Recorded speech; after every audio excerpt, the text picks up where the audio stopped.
basahan.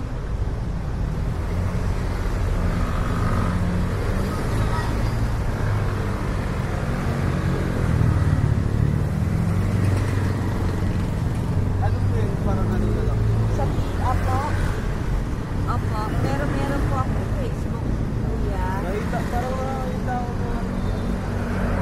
Oh, iba po kayo dun sa, ano, sa TikTok na. Ako din po. Okay, din. Sabi ko nga, parang taga dito lang sa Caloocan. Ano pala yun? Nagano po ako na maliit. Ano pa? Malayo talaga ako. Ito po, yung ano ko. Parang, I-type nyo na lang po yung pangalan kayo mahirap. Ano? Hanapin. Ay, ibig ko sabihin, mahirap sa alalahanin. Kuya, salamat sa Diyos. Ay, may video tayo, kuya.